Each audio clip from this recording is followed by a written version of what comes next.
Great. Welcome, everybody, to the Fargo Planning Commission. Today is Tuesday, November 6th. The hour is 3 o'clock, and we can get started. First item on the agenda is to approve the order of agenda. Let's just go through it quickly. For the public hearing items, item 1 is continued. It's the NSC edition, continued to December 4th. Items 2A and B, Rocking Horse Farm 6th edition, continued to February 5th. Items 3A, B, and C continue to December 4th. We will hear number 4. Number 5 is Landis Farms edition is continued to December 4th. Number 6 we will hear, and in the other items, number 1 has been withdrawn. That's the appeal of administrative decision, and we will discuss 2 and 3. With that, can I get a motion to approve the order of agenda? So moved. So moved, and a second? Second. There's a second. Any discussion? All in favor signify by saying aye. Aye. All opposed, same sign. Second item is the minutes from our last meeting, October 2nd, 2018. They were included in your packet. Any questions, discussion, comments, changes? If not, I'll entertain a motion. Move to approve. Hey, is there a second? Second. There's a second. Any discussion? All in favor signify by saying aye. Aye. All opposed, same sign. It's approved. Item C, brown bag lunch. We will have a brown bag meeting Wednesday, November 14th. Agenda to be forthcoming.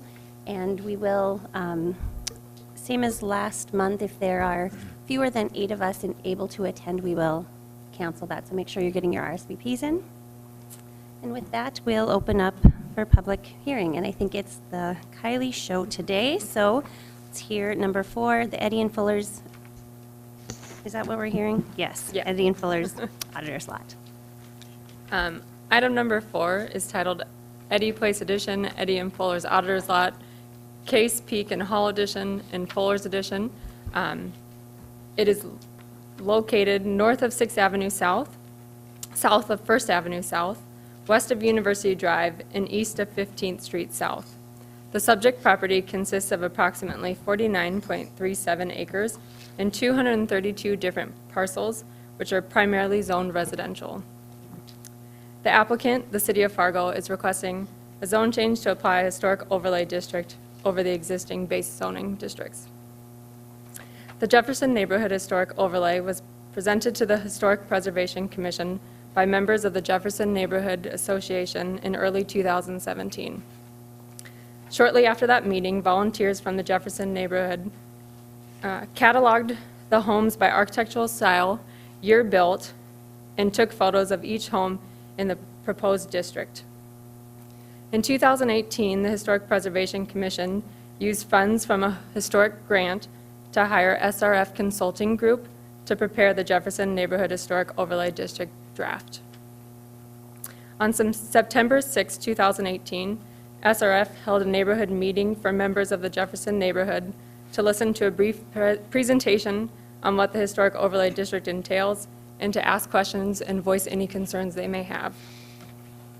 Major concerns expressed by attendees were cost of renovations and restrictions on building materials. Also in attendance were City of Fargo staff, Matthew Boreen, who is on the Historic Preservation Commission, and Dawn Morgan, who was there in her role as the Jefferson Neighborhood Association president. On October 15th, the Historic Preservation Commission approved the Jefferson Neighborhood Historic Overlay District. Tim Magnuson with SRF Consulting Group will now present. Madam Chair, Commissioners, my name is Tim Magnuson. I'm an associate planner with SRF Consulting here in Fargo. Kylie has covered a whole lot of what I was going to say, but I do have, well, it's going to be behind you, I guess. Or actually, I don't know where it comes up there. I do have a very short PowerPoint presentation for you, and we'll just start that now. The topics to discuss are the overview of the neighborhood, the development of the overlay district, why have an overlay district, and then the special development standards that were drafted for the overlay district. The Jefferson neighborhood, when we first were selected for this, we heard of Jefferson Neighborhood Overlay District, and I looked at the Jefferson neighborhood and I said, well, gee, it's only a square mile. But we were told shortly thereafter that we were looking at a very small subsection of that. So it went from a square mile down to about 9.5 blocks. And it's an area that's pretty much surrounds the Bethany Retirement Facility on University Drive. It's to the south, west, and to the north. It's just a compilation of some photographs of historic homes that are in the district. There's 232 different properties. Of that, well, 198 were constructed before 1940. So we've got 85% of the structures in the proposed district that were there prior to 1940. That's a lot. Why an overlay district? Well, because we've got historic structures, a historic area, and the district would provide a zoning tool to the planning office to utilize to protect the architectural and the historic significance of those structures. It helps maintain property values and also future investment. If someone wants to buy in to a property that's there now, it gives them a little bit of peace of mind that there isn't going to be something out of the ordinary, show up on the lot next door, or their neighbor's not going to be allowed necessarily to do something that's totally out of character. And it also contributes to the neighborhood's quality of life and economic vitality. And that is all that I have. More questions and answers now?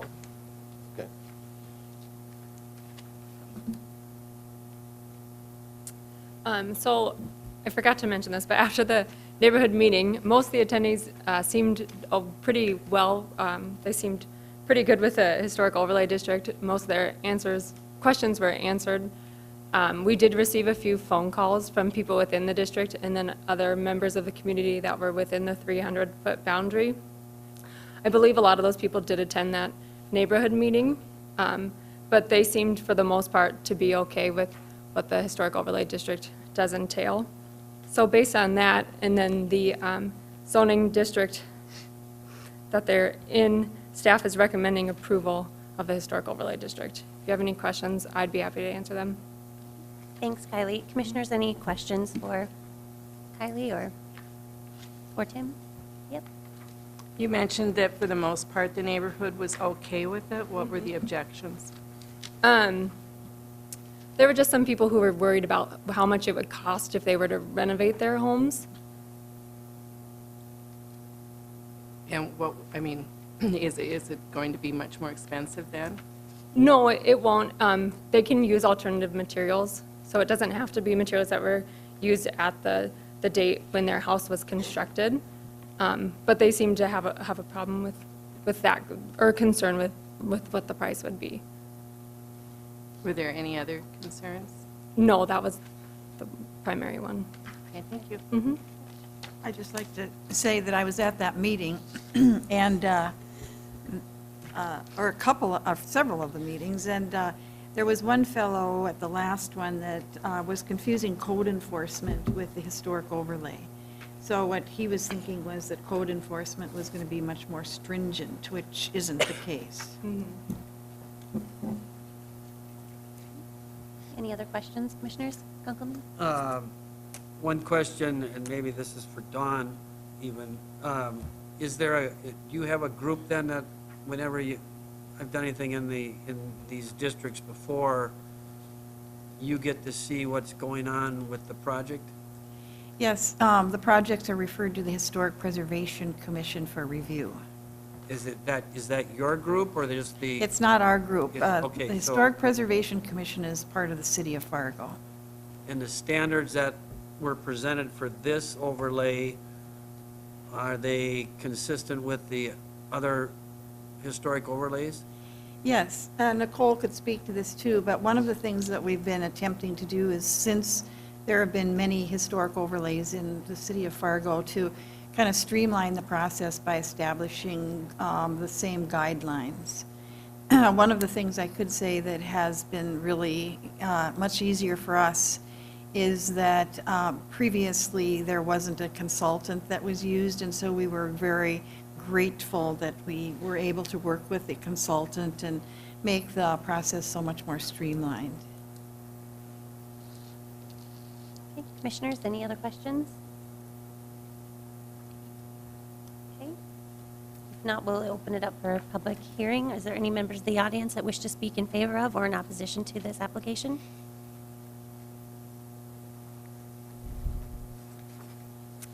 Seeing none, we'll close the public hearing. Commissioners, any other questions or discussion? Are we ready to act?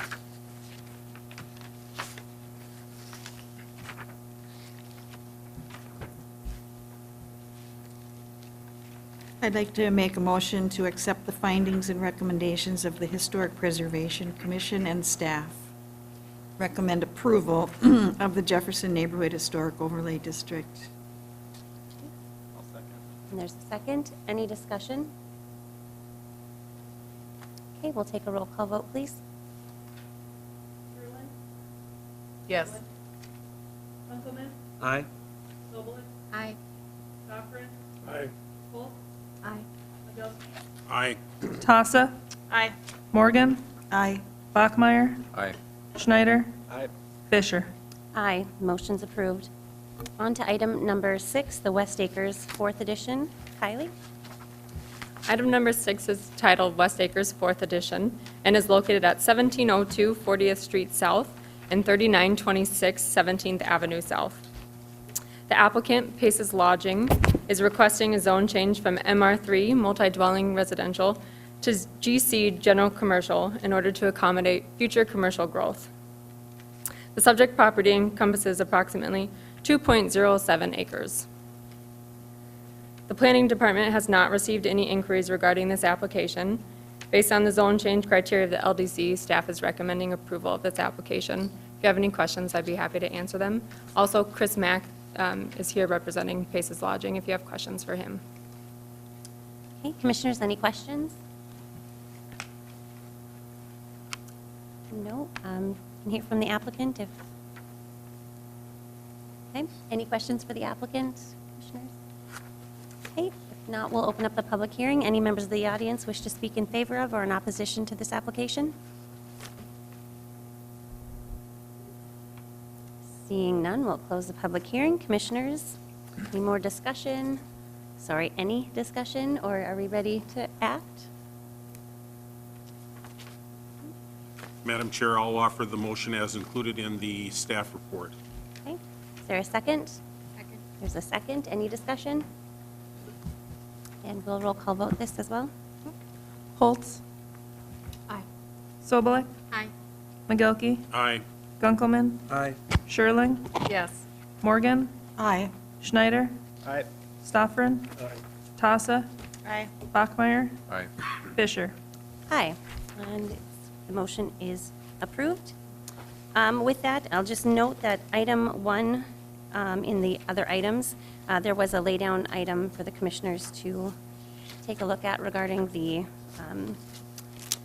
application of administrative decision being withdrawn, so take a look at that. And we'll move on to our 17th Avenue South Corridor Study. We'll invite up Dan Farnsworth from MetroCog to take us through this.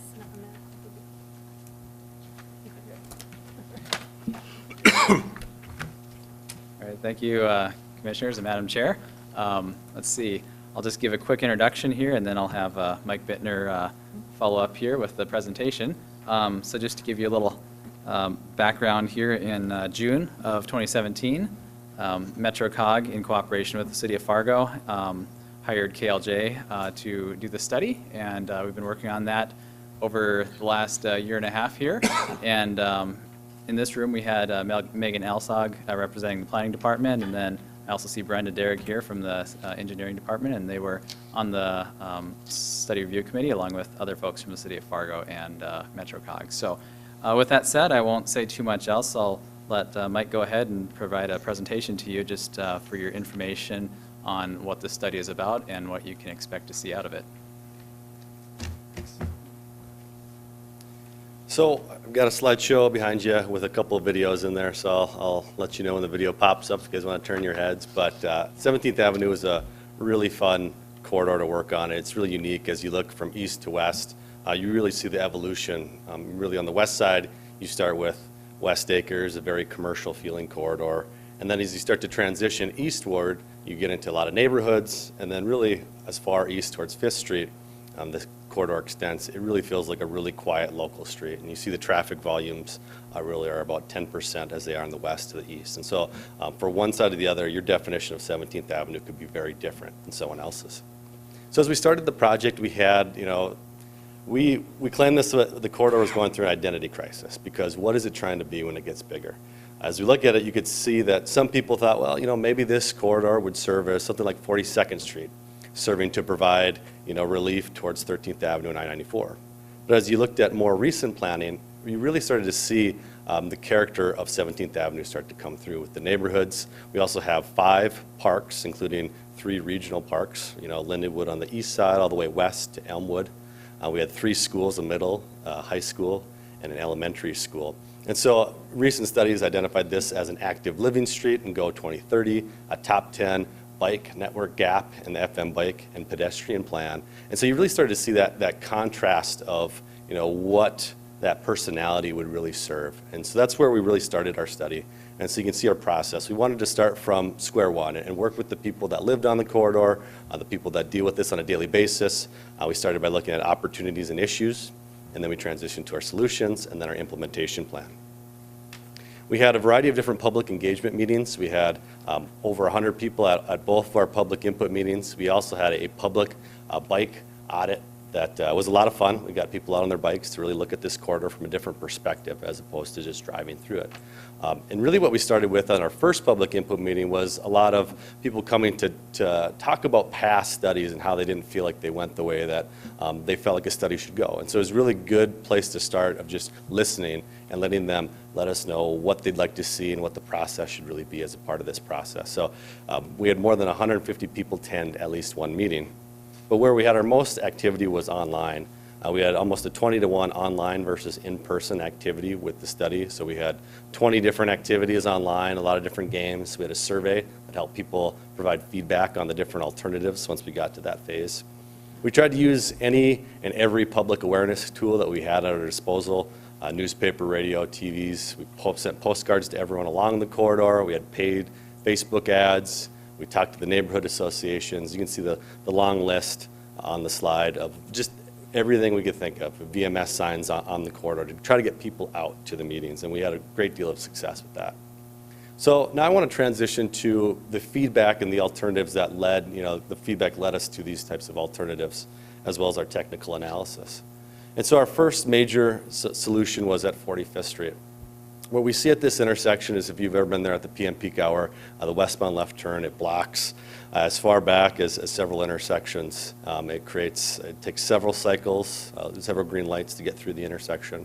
We also have 2 driveways just west of the intersection that have created a lot of crash issues. And so the improvement strategy that really rose to the top was to add a second westbound left turn lane and then to add some access management. You can see in red on the west side, we have a raised median to really restrict the 2 driveways to the north and south that are really closely spaced at the intersection. And so that access management plan did come with opposition from the 2 property owners that lived adjacent, that work adjacent to that intersection. As we transitioned to 42nd Street to 45th Street, we found that all the way from 5th to 51st Street, that was our entire corridor study, 50% of all crashes occurred within this small link. So it was a very small percentage of the overall length, but a high percentage of the crashes. And this is not uncommon with 4-lane corridors. You don't have that center left turn lane to move traffic out of that lane. And so typically you see this about 50% higher crashes than a 3-lane section with the center left turn lane. So for our short-term improvement, what we did with that 4-lane section, or what's proposed, is we translated the second westbound through lane into a center left turn lane. And so as I mentioned, that has the potential, or studies have found that will reduce crashes by almost 50%. And as I mentioned, there's a lot of crashes on that segment. What this also allows us to do is still maintain acceptable traffic flow We, surprisingly, on this segment of the corridor, we actually, for every hour other than one, we have more eastbound traffic than westbound. So by eliminating one westbound lane, we can still facilitate pretty good movement of traffic as we move into the future. Now, as part of the study, we also forecasted traffic out 20 years into the future, so we're not just making decisions for tomorrow and then having them be outbuilt. But we found a lot of different, different growth scenarios, whether that be approved developments, redevelopment scenarios, or potential development areas. And as we started to grow traffic using the MPO travel model, what we found is that we started to get deficient traffic flow far into the future. So we wanted to have a scenario that if we were to achieve that, and certainly we're forecasting, so it's not a perfect science as you start to develop traffic forecasts, but we did want to have some analysis of what that would look like. We also wanted to look at our access management. For every unsignalized driveway you have, you increase your crash potential by 2%. So we wanted to look at a solution that would look into that as well. And so as you can see on the screen, we kind of have a slider that goes back and forth of before and after. And so this is, if we were to achieve those forecasts, this would be an alternative that would have a 5-lane section with the raised median. And so this would provide substantial safety benefits, both in terms of access management, but also, compared to today's condition, you'd have that center turn lane. And so this did have pretty good community support. The next segment I want to go through is 25th Street to 38th Street. And I'm going to talk about issues, and I'll point to a video here. But the key issues we saw in this segment, if you've ever gone through this segment of 17th Avenue, it takes several minutes to get through all the always stop controls. We have always stop control at 38th, 32nd, and 34th. We have about a 10-to-1 main line on 17th versus side street traffic. And so as you can see in the picture, we have about 20 cars waiting for 1 or 2 cars. And so it creates some really long delays in queuing. And this started to contribute to some safety issues, a lot of rear-end style crashes, a lot of people running through the always stop control because they've been waiting so many times and no one was there at the cross street. We also, as we looked at ped and bike, and this is a video of me with a camera on my helmet biking the corridor, and what you find is that people during peak hour are really frustrated through that area, and they don't really want to wait for you on your bike to kind of occupy a lane. And so I was pushed off the road, or almost pushed off the road a couple times. And so we wanted to look at bike improvements as well. And so this video is a simulation of what the highest scoring alternative would look and feel like, as well as showing some of the benefits as we go through it. And so to start, here is kind of a summary of the scoring, both technical and community support, as well as our study review committee. What was interesting was that our first public input meeting, we had a lot of opposition to any sort of study. But then once we got our survey and our public input responses back, where we had several hundred comments, 75% all supported improvements in terms of bike facilities and high-quality bike facilities along the corridor. You also see we've got some traffic control, some pedestrian crossings, and some transit. And you'll see that in the video here in a second. So as we look at our high-quality bike facility, here's a couple of different scenarios with how the buffer could look like. But really the benefit of having this on-street but buffered facility is studies have found that it has a much higher likelihood of getting people out of cars and onto bikes, but it also has a much higher safety because you're more in the driver's view. And so it's about a 50% safety improvement versus an off-road facility or shared use path where you're pushed farther back and you're conflicting with driveways, which surprises a lot of people to hear those statistics. At West Gateway Circle, we would look at a rectangular, we'd look at a beacon to help improve pedestrian crossing. This location, we have the golf course to the south, we have a park to the north, and then a lot of neighborhoods in between. So this has been a proven safety benefit for pedestrians trying to cross. It's a little challenging in that area. As you look at the top of the screen, you can see what, so this is 2040 traffic, but it's not that different today. There's only about 1,000 more cars in our forecasted model in this segment. And so you can see at the top, that's our existing traffic, and at the bottom, that's the exact same amount of traffic, just with better traffic control. And so this is a mini roundabout. It's a much smaller footprint than the normal roundabout, but you can see we have an 84% reduction in delays, 75% reduction in injury and fatal crashes. But what was really appealing about this alternative is the people that lived along the corridor didn't want this to become a thoroughfare. They didn't want people flying down the road and making it really easy to access. But a roundabout would naturally calm traffic, and it's been proven to reduce speeds by about 10%. And so by having more of a roundabout corridor, you kind of had your cake and eat it too. You were able to improve traffic flow without substantially improving speeds through the area if you're trying to make this a ped bike corridor. Another unique aspect of the mini roundabouts, which you'll see in this picture here, is roundabouts had been studied in the past along this corridor. But what the big challenge was is that the larger roundabouts that you typically see, say on 25th Street or Veterans, they're really large and they start impacting a lot of properties. But these smaller footprints allow you to go fully traversable if you're a truck, a bus, garbage truck, whatever it happens to be. And so it was able to minimize the footprint, minimize the impacts. At 35th Street, we looked at a 3/4 access, which just eliminates that left turn and through movement from the side street, which we were finding a lot of crashes at this particular location. We also had a variety of transit improvements, such as specific popular bus stops. We had some improvements to help make that a little bit more appealing if we're going to make this an active living corridor. As we transition under the bridge, you can see we get a little bit more tighter footprint, and so we have a less buffer. We have some flexible delineators to separate that bike facility to make sure that it's still comfortable, so it's not just a bike facility that people wearing spandex ride on, but your whole family can get out on that facility. And then this last roundabout would be a full roundabout at 38th Street. I'll talk about the implementation on the next couple slides.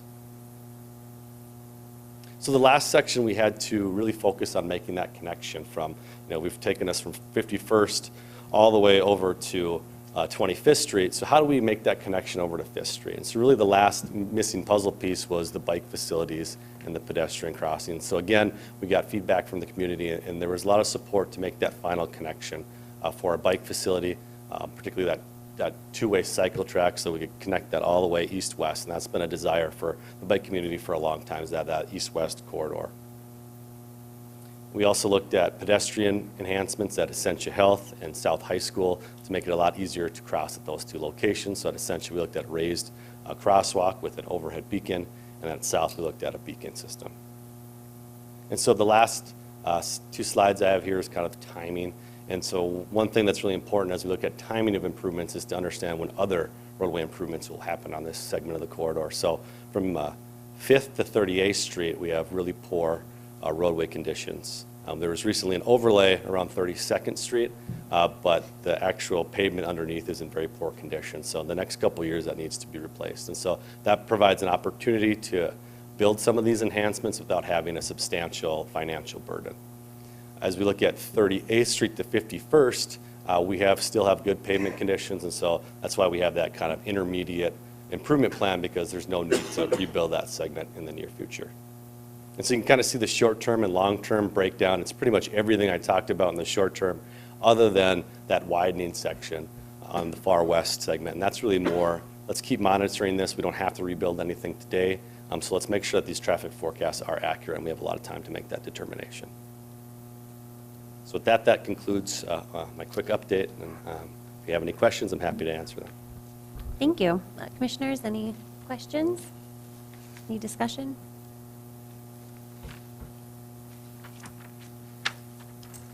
Not so much. Well, thank you for the information. We appreciate it. Thanks, Dan. With that, we have one last item. In your packet was the 2019 Planning Commission meeting calendar. You'll take a look. We do need a motion and approval on this item. I'm going to take a look at the dates. The brown bag will be something that we discuss at the next brown bag meeting, so those are not included in here at this time. You need a motion. Okay. Madam Chairman, I'll move to approve the Planning Commission calendar for 2019. Sounds good. Is there a second? There's a second. Any discussion? All in favor signify by saying aye. Aye. All opposed, same sign. With that, thank you for coming, everyone. I guess, Nicole, Mark, anything to add? Tony? All good. Enjoy the snow, drive safely. Thanks, everybody.